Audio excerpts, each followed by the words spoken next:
যদি তারা আমার বাংলাদেশের নিয়ে হস্তক্ষেপ করার চেষ্টা করেন, তাহলে আমি বলতে চাই আমার দেশ রক্ষার জন্য আমরা 52তে রক্ত দিয়েছি, আমার দেশকে রক্ষার জন্য আমরা 69-এ গণ অভ্যুত্থান কায়েম করেছি, আমার দেশকে কায়েম করার জন্য 71-এর সংগ্রাম ঘটিয়েছি, আমার দেশকে রক্ষার জন্য 2024-এ স্বৈরাচারী পতনের আন্দোলন করে তুলেছি, আমার দেশকে রক্ষার জন্য যদি প্রয়োজন পড়ে আবার একটা যুদ্ধ কাটাবো, আবার একটা যুদ্ধ কাটাবো, আবার একটা যুদ্ধ কাটাবো।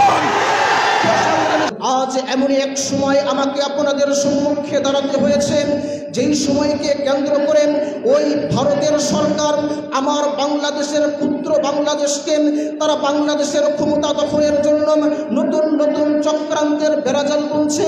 তারা চাচ্ছে আমার দেশের স্বাধীনতাকে ক্ষুণ্ণ করে এদেশকে হিন্দুত্ববাদীদের রাজত্ব কায়েম করতে। তারা চাচ্ছে আমার দেশের হাজার হাজার মসজিদ মাদ্রাসাগুলোকে ঘুরিয়ে এখানে রাম মন্দির আর কৃষ্ণ মন্দির কায়েম করতে। তারা চাচ্ছে আমার দেশের মুসলিম নিধনের মধ্য দিয়ে এদেশে হিন্দুত্ববাদীদের অস্তিত্ব কায়েম করতে। তারা চাচ্ছে আমার দেশের মানুষদেরকে বন্যার পানিতে ডুবিয়ে মারতেন।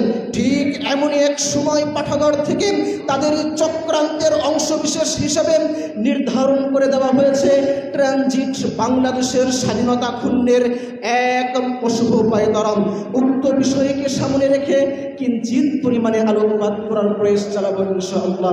প্রিয় সংগ্রামী সাথী ও বন্ধুগণ, আমার ট্রানজিট অর্থ হলো পরিবহন সুবিধা।